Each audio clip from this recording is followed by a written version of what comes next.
सम्मेलन में एक बार फिर आपका स्वागत है। और अब तक योग पर तमाम चर्चा के बाद जो पहलू छूट गया या कहें कि जिस पर सबसे कम रोशनी डाली गई वो है योग का चिकित्सीय पहलू। तो अगले सत्र में इसी पर हम बात करेंगे। मैं अगले सत्र के मेहमानों से परिचय करा देता हूं। हमारे साथ डॉक्टर वी.के. बहल हैं जो कि एचओडी हैं कार्डियोलॉजी, डीन एकेडमिक्स एम्स से। हमारे साथ डॉक्टर कौशल मिश्रा होंगे जो कि ऑर्थोपेडिक हैं, Primus super speciality hospital new Delhi से। हमारे साथ डॉक्टर ब्रिगेडियर वाई.के. अरोड़ा होंगे जो कि कार्डियोलॉजिस्ट हैं, senior consultant national heart institute से। तीनों ही को मैं बहुत सम्मान के साथ मंच पर आमंत्रित करना चाहूंगा और इस सत्र का संचालन करेंगे मेरे सहयोगी अखिलेश आनंद।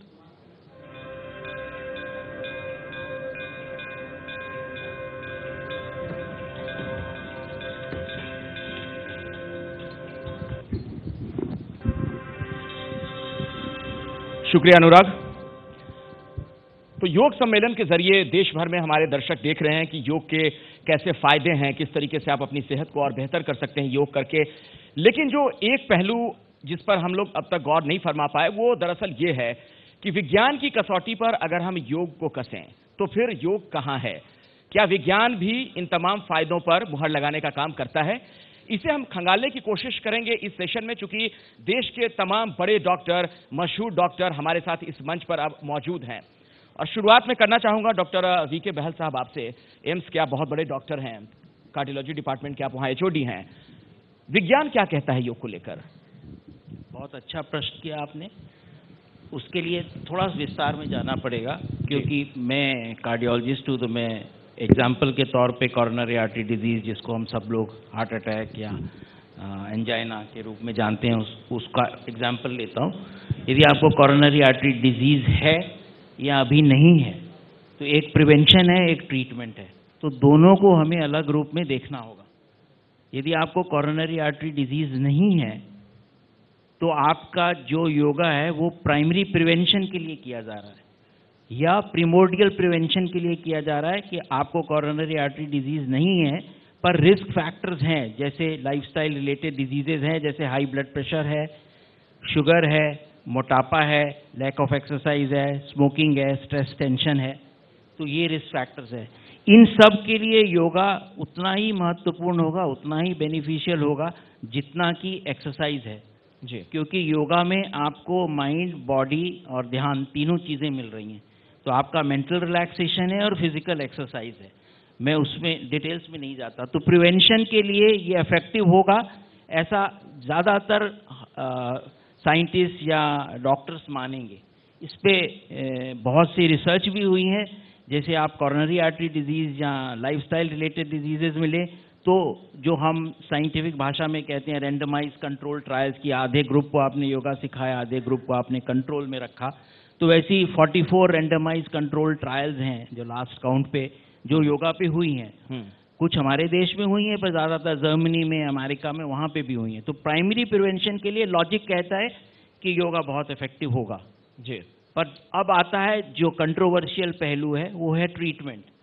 क्योंकि एक मिथ ये होगा कि आप योगाचार्य हैं पर आपको हार्ट अटैक होगा तो आप एक एलियोपैथिक डॉक्टर के पास जाएंगे, और वहीं पे ये अंतर्द्वंद या जो आपका प्रश्न है उसमें उसका आंसर जो छुपा हुआ है। अच्छा। क्योंकि यदि वो आपको हार्ट अटैक होगा तो आपको दूसरी विधा का सहारा लेना पड़ेगा, और वो ठीक भी है क्योंकि उसमें आपको योगा से उस समय आप एक्यूटली कुछ नहीं कर सकते। तो हमें प्रिवेंशन और ट्रीटमेंट को अलग करना होगा। अब जो ट्रीटमेंट पार्ट है उसके लिए ही आगे रिसर्च हो रही है। आपने कहा एम्स में, जैसे एम्स में इस सरकार ने आने के बाद, क्योंकि हमारे प्रधानमंत्री ने बहुत ज़्यादा फोकस योगा को दिया है जो बहुत अच्छा है, तो उनके देखरेख में और स्वास्थ्य मंत्री के देखरेख में एक नया सेंटर खुला है, centre for integrative medicine and research, जिनका कोलैबोरेशन है बेंगलोर में योगा सेंटर से, विवेकानंद। तो डॉक्टर नागेंद्र और हमारे यहाँ पे डॉक्टर गौतम शर्मा, दोनों के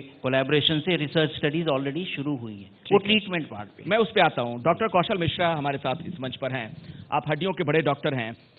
फिजियोथेरेपी और योग में क्या फर्क है?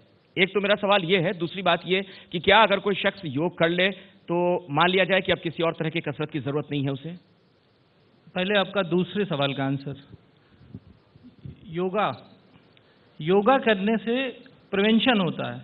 हमारे मेडिकल साइंस में सारी चीज़ें इसलिए की जा रही हैं कि जिससे कि डिजीज़ हो ही ना, तो prevention is better than cure, एक फार्मूला हमें पढ़ाया है और उसमें योगा फिट होता है। योगा करेंगे तो आपको बहुत सारी होने वाली बीमारियों से बचाव होगा, लेकिन योगा करके हुई बीमारी का कंप्लीट क्योर हो जाए, इस पे कंट्रोवर्सी है और क्वेश्चन मार्क है। उसके लिए बहुत सारी चीज़ों में योगा एक पार्ट है। अब आपका पहला सवाल कि फिजियोथेरेपी और योगा में क्या फ़र्क है, बहुत वाजिब सवाल है, क्योंकि हम ऑर्थोपेडिशियन हैं, तो हमारे पास मरीज आते हैं, मोटे मोटे होते हैं और हम उनसे कहते हैं वॉक करिए, तो कहते हैं सर हम तो 1 घंटे योगा करते हैं। योगा करना एक फैशन हो गया है और उसको मिस इंटरप्रेट किया जा रहा है। योगा और फिजियोथेरेपी में सबसे बड़ा डिफरेंस ये है कि फिजियोथेरेपी में आप फिजिकल एक्सरसाइज करते हैं, और जो लोग एक्सरसाइज, जो योगा में फिजिकल पार्ट है, फिजिकल पार्ट आप बैठ के डीप सांस लेते हैं, डिफरेंट आसन करते हैं, पैरों हाथों को चलाते हैं, ये तो फिजियोथेरेपी का पार्ट है। बट योगा में सबसे इम्पॉर्टेंट है आपका मानसिक संतुलन, मानसिक शांति। जब फिजियोथेरेपी और मेंटल पीस दोनों एक साथ मिल जाते हैं तब योगा बनता है। आपको मैं समझाना चाहूँगा कि जैसे जब हमारा शरीर थक जाता है तो हमें नींद आ जाती है। नींद आना एक फोर्सफुल फिजियोलॉजिकल प्रोसेस है, जिसमें जब आदमी थक जाता है तो नींद आ जाती है, लेकिन नींद में आदमी को होश नहीं रहता। योगा में जब आपका ध्यान इतना केंद्रित हो जाए कि आपका ब्रेन उस तरह से रिलैक्स करे जैसे हम नींद के बाद रिलैक्सेशन फील करते हैं, वो एक्चुअल योगा होगा। और यही वजह है कि हमारे शास्त्रों में हर योगा के साथ आपने देखा होगा कोई मंत्र जुड़ा होता है, हर क्रिया के साथ एक मंत्र जुड़ा होता है। मंत्र जोड़ देने से मैं मंत्र की बात है, फिर आगे करता हूं, मैं उस पर आता हूं, लेकिन डॉक्टर वाई के अरोड़ा मेरे साथ हैं, आप कार्डियोलॉजिस्ट हैं। डॉक्टर साहब, अगर कोई नियमित तौर पर योग करता है तो क्या उसको दिल से जुड़ी बीमारियां नहीं होंगी? नियमित रूप से अगर योग करता है तो एक हम आपको बोल सकते हैं लाइफस्टाइल पॉलीपिल। उसमें 4 चीज़ें ज़रूरी हैं। पहला, रेगुलर एक्सरसाइज, चाहे आप योगा के थ्रू करिए, फिजिकल, दौड़ के करिए, खेल के करिए, that's a very important component. दूसरा, स्ट्रेस फ्री लाइफ। हमको सीखना होगा कि हम तनाव से कैसे मुक्ति पाएं। तनाव आज की डेट में बहुत सारी बीमारियों को जन्म देता है। तीसरा इंपॉर्टेंट फैक्टर होता है डाइट। अभी आपने सुना डाइट के बारे में, क्या खाना है क्या नहीं खाना है। देखिए, बड़ा सिंपल सा सवाल है, अगर आपकी महीने की 5 लाख की कमाई है और आप उसमें से 1.5 लाख खर्च करेंगे, 3.5 लाख आपके बैंक में रहेंगे ही रहेंगे, चाहे उसको आप सेविंग में रख लीजिए या एफडी में रख लीजिए। ऐसे ही अगर आपके शरीर की रिक्वायरमेंट 1,500 कैलोरीज है और आप 3,000 कैलोरीज खा रहे हैं, तो बची हुई कैलोरीज आपकी बॉडी में रहेंगी और दिन पर दिन आपका मोटापा भी बढ़ता जाएगा, फैट भी जमा होता रहेगा। तो इट्स वेरी इंपॉर्टेंट कि जो खाएं उसको जलाएं। और चौथा फैक्टर जो इंपॉर्टेंट होता है वो होता है स्मोकिंग का, तंबाकू का। अब मजे की बात ये चारों फैक्टर हमारे योगा करने से वन स्टॉपेज, जहां पर आपको चारों गेन हो जाते हैं। रेगुलर फिजिकल एक्सरसाइज भी हो जाती है, डाइट कंट्रोल भी हो जाता है, स्ट्रेस फ्री भी हो जाते हैं, और स्मोकिंग एंड टोबैको भी काफी लोग योगा के थ्रू छोड़ चुके हैं। जी डॉक्टर बहल, आप एम्स के बहुत सीनियर डॉक्टर हैं, जरा मुझे ये बताइए, योग की अगर बात की जाए तो हाल के दिनों में, पिछले कुछ सालों में हमने देखा कि योग के नाम पर एक तरीके से दुकानदारी भी अब हो रही है। कई मशरूम की तरह उगाए हैं योग सेंटर्स, कुछ लोग यूट्यूब पर देखकर योग करने लग जाते हैं। क्या वो हानिप्रद है? क्या उसका नुकसान भी हो सकता है? आपके शब्द काफ़ी कठोर हैं, मैं उन शब्दों का उपयोग नहीं करूंगा। योगा एक विधि है, एक जीवन पद्धति है। नहीं, लेकिन जिन्हें अच्छी जानकारी ना हो, अगर वो भी ट्रेंड कर रहे हैं, योग सिखा रहे हैं, तो क्या उसका नुकसान हो सकता है? कोई गलत आसन कर रहा हो तो शायद हो सकता है। डिफरेंट आसन्स का हार्ट पे कितना असर होता है या उतना कितना नुकसान होता है, दोनों ही चीज़ों के लिए मैं, क्योंकि साइंटिस्ट हूँ, तो मैं किसी भी चीज़ को बिना तथ्य के नहीं कह सकता जब तक मैं ये ना जान लूँ कि ऐसा आसन करने से हार्ट अटैक की संभावना ज़्यादा हो जाती है। तो मैं आपके प्रश्न का उत्तर हाँ में नहीं दूंगा। शायद ऐसा हो सकता है, संभव होगा, पर एज ए साइंटिस्ट मेरे पास ऐसा कोई ज्ञान नहीं है जो कहे कि ऐसा आसन करने से हार्ट अटैक ज़्यादा हो जाए। डॉक्टर कौशल, क्या नुकसान भी हो सकता है अगर कोई गलत आसन करे? एक फिट आदमी को योगा के आसन करने से कोई नुकसान नहीं होगा, पर अगर पेशेंट बीमार कंडीशन में एक सर्टेन योगा करता है, जैसे जॉइंट खराब है, नी जॉइंट खराब होने के बाद अगर आर्थराइटिस सीवियर है तो एडवाइस ये है कि वो जमीन पे चौकड़ी लगा के ना बैठे। पर बहुत सारे योगा करने वाले जब घुटना खराब हो जाता है उसके बाद वो कोशिश करते हैं कि वो जमीन पे बैठे, उससे उनका पेन बढ़ जाता है। तो डिजीज कंडीशन में सारे योगा एडवाइजेबल नहीं है, लेकिन एक फिट आदमी जो पूरी तरह से नॉर्मल है वो सारे तरह के योगा कर सकता है। ठीक है डॉक्टर वाई.के. अरोड़ा, जो मेरा पहला सवाल था डॉक्टर साहब से वही मैं आपसे पूछ रहा हूँ। कई लोग यूट्यूब वगैरह पर देखकर भी योग सीख लेते हैं, घर में करते हैं, क्या वो सही है या फिर किसी हम ट्रेंड टीचर के पास ही जाएं योग सीखने के लिए?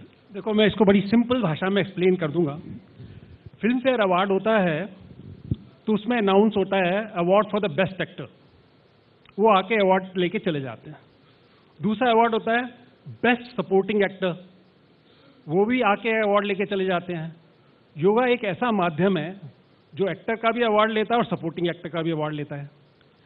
प्राइमरी प्रिवेंशन जो डॉक्टर बहल ने भी बताया कि बीमारी ना हो, उसके लिए हम योगा कर रहे हैं। एक स्वस्थ आदमी, इंसान, चाहे वो महिला है चाहे वो पुरुष है, रेगुलर एक्सरसाइज कर रहा है, कोई बीमारी नहीं है, योग का फायदा मिल ही रहा है। अभी दूसरा सपोर्टिंग एक्टर, एक पेशेंट जिसको हार्ट अटैक होके चुका है, उसका इलाज चल रहा है, दवाइयाँ उसको खानी है, मेडिकल कंसल्टेशन उसको लेनी है, शुगर उसको कंट्रोल में रखना है, उसके साथ में सपोर्टिंग रोल में आ जाता है आपका योगा।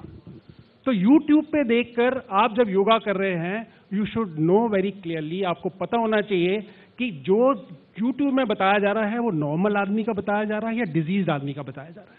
बीमार आदमी के लिए योगिक एक्सरसाइज अलग है और जो स्वस्थ पुरुष है उसके लिए योगिक एक्सरसाइज अलग है। So we have to be very very clear कि हम ये प्राइमरी प्रिवेंशन के लिए ले रहे हैं। तो डॉक्टर बहल, आपको क्या लगता है, योग एक्टर है या फिर सपोर्टिंग एक्टर है? क्या मानते हैं आप जो कह रहे हैं डॉक्टर साहब? दोनों है। जब उसको प्राइमरी प्रिवेंशन की तरह यूज किया जाता है तो वो एक्टर है, जब उसको हम सेकेंडरी प्रिवेंशन के लिए यूज करते हैं तो सपोर्टिंग एक्टर है, क्योंकि उस समय शायद डॉक्टर्स मेन रोल में है। तो दोनों का आप इसको इतनी जो कैटेगरीज में, जो कक्ष में मत बांटिए, क्योंकि योगा एक पार्ट है पूरी। जो पेशेंट को हम एज ए होलिस्टिक देखें, पेशेंट को डाइट एडवाइस भी चाहिए। जो आप योगा रेगुलरली 1-1.5 घंटे करता है, मैं मानता हूँ कि उसका भोजन भी सात्विक ही होगा। उसको ये भी बताया गया होगा कि आप ये बीड़ी सिगरेट छोड़ दें, स्मोकिंग मत करें, वो मेंटली भी रिलैक्स होगा, उसने अपना वेट भी लॉस किया होगा। तो ये मल्टीपल कंपोनेंट्स हैं। तो एक पेशेंट को yoga as a replacement of exercise और मेंटल टेंशन तो दे रहे हैं। बाकी जो एडवाइस है वो ये नहीं है कि आपने योगा कर लिया और स्मोक करते रहिए, ये कोई नहीं कहता।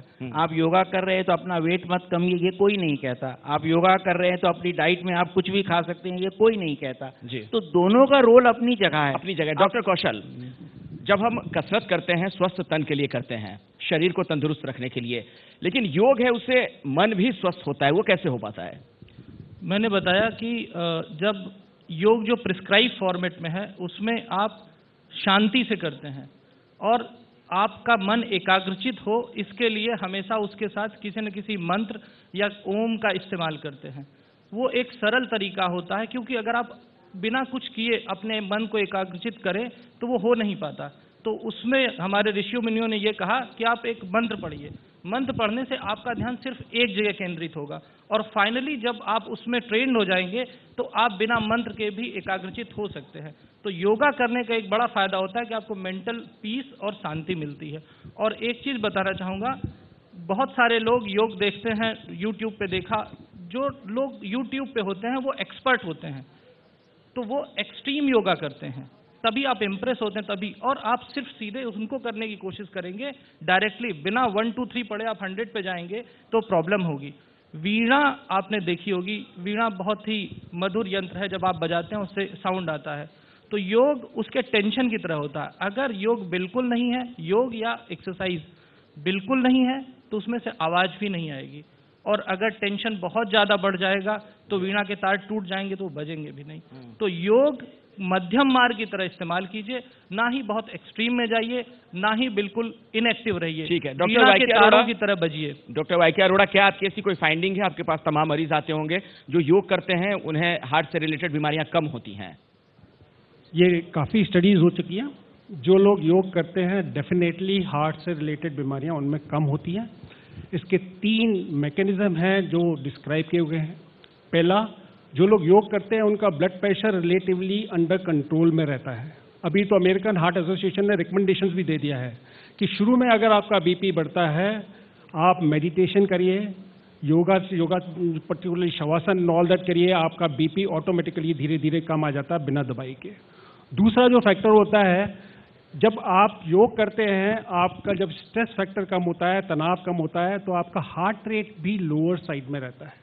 जब आपका हार्ट रेट लोअर साइड में है, ब्लड प्रेशर लोअर साइड में है, तनाव कम है, तनाव से जो बॉडी में नुकसान होने वाले होते हैं बाकी हार्मोन्स के वो भी कम हो जाते हैं, इरेगुलरिटी दी हार्ट भी कम हो जाती है, तो ऑटोमेटिकली आपके हार्ट को रिलीफ मिलता है and the chance of having heart problem वो कम हो जाते हैं। चलिए, बहुत बहुत शुक्रिया आप तीनों का। आप हमारे मंच पर आए और आपने योग को विज्ञान के जरिए दर्शकों को सरल भाषा में समझाने का प्रयास किया। बहुत बहुत धन्यवाद आप तीनों का। ये है एबीपी न्यूज, आपको रखे आगे।